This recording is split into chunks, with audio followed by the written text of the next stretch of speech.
Most hunters don't even realize that they're setting themselves up for failure before they even climb into a stand. If you want a real shot at a big buck this season, there are a few things that you need to do right now. Opening weekend can be one of the best times to tag a mature buck all season long, but that's only if you don't already spook them off. Every time that you step onto your property before season, you're risking hunting pressure, and one false move could really move your shooter buck out of the area. So you're probably wondering, how do you prep for deer hunting without spooking off your deer? And here's a few tips I have for you. My first tip for you is to use cellular trail cameras. Nowadays, technology is getting a lot better, and I'd say most hunters do have some type of trail camera, but cellular trail cameras make things so much easier because you just have to go in there to set it up once, and you don't have to go back in there to check the chip every time. I know cellular trail cameras can get pretty expensive, but there are some trail cameras that are pretty cheap, and you can even get a free version of the app where you actually get the pictures sent to you. Trail cameras are so useful because you can see what type of deer you have and when they're there, see if it's worth going to a stand without ever stepping foot in there. And if you have a normal camera, you are stepping foot in there. So if you have that cellular camera option, it's really worth it, and you can get some cheaper plans too, where you don't have to spend a fortune in order to do so. My second tip for you is to go set up all your trail camera SD cards and battery replacements right now. Don't wait till the season's about to start to go do that. And same thing with, going in there to cut grass and starting to plant food plots. You want to do this now to give enough time for your property to cool down before season starts. That way you're not spooking out your bucks days before you're going to go right out there. And especially with the trail cameras, you know that batteries can wear down quickly and the SD cards can get full quick. So you do want to get in there and make sure that you're having everything done with as early as possible, and hopefully you can time it so you won't have to check it again until later in the season. My next tip for you is to kind of pick your stand choices really wisely. Places that you can slip into the stand, hunt, and then slip out without scaring out your deer. When we're talking about early season deer hunting, most of the deer that you're going to shoot are going to be in the morning or the evening. Not too much action during the middle of the day. So I recommend setting up your stands during the middle of the day, and when you're going out to hunt in the future, say opening weekend, you get in there really early. Lots of guys will get out there too late, and then they'll spook off their deer or a different deer that snorts and then results in their shooter deer getting spooked as well.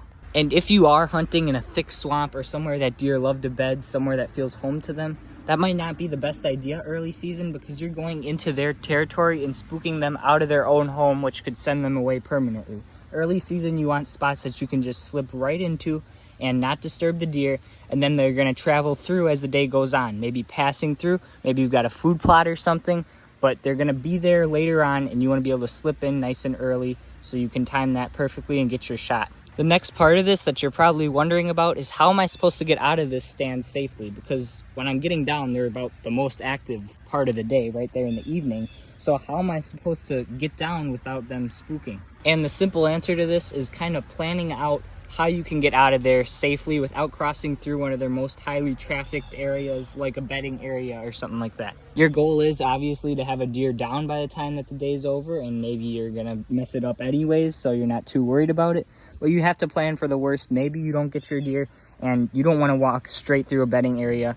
Plan ways that you can get out without disturbing them. That way, next time you're out there to hunt, you'll be able to pick up right where you left off, and there'll be a lot of deer there for you. My next tip kind of builds off the last one, but if you're going out there to check on trail cameras or fix a tower, plant food plots, whatever it may be, try to do it during the midday when the deer are the least active. Personally, I'd recommend between, I'd say 11 and 2 or 3 if possible. If you're just going to be in there real quick, in and out, I'd say between noon and 1 is the best time. The goal is to be out there during pretty much the middle of the day when they're the least active. And for the most part, they're going to be moving right at the dawn and dusk. So you want to be avoiding those times. I've got 2 more tips, and they're pretty important ones, so make sure to stick around. But for this next one, it's that less is more. The less amount of times that you can go into your stand, the better, because every time you go in there, like I said before, you risk pressure, and you want to do everything at once. So if you have a trail camera to check, you have a stand to move, you have a tower to fix, you have a food plot to plant, if possible, try to do that all at once during that peak hours where they're not going to be moving around through there, if possible, and then you can have the least chance of disturbing them. My next tip is that once the season starts, do not force a hunt at a specific spot. If there's bad wind or heavy rain, thunderstorming on opening day, I know we're all going to be super excited to get out there, even if you've got giant bucks on camera especially. You're going to be eager, you want to get out there immediately. But if you've got a bad wind especially, don't go out there in that spot. Save your best spot for when the conditions are perfect, and then you can get that buck. If that wind is bad at the best spot, then think of other spots that you could go that you have a high chance still, but might not be your favorite spot, because the wind is going to completely mess you up if it's blowing downwind towards your deer. And if it's thunderstorming or heavy raining, this is where it's pretty beneficial to have multiple properties. If you do, maybe it's not storming on a different one, you can go there.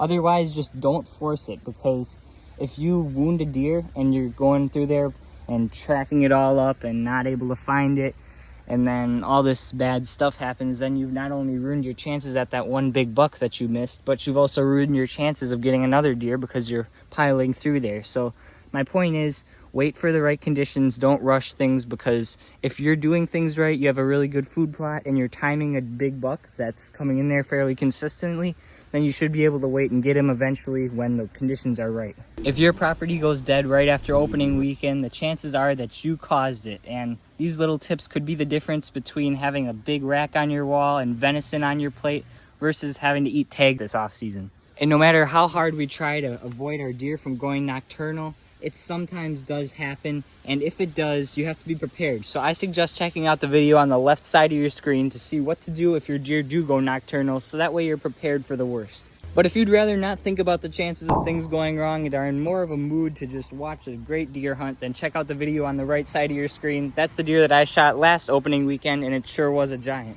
But anyways, I hope this video helped you, and thanks for watching.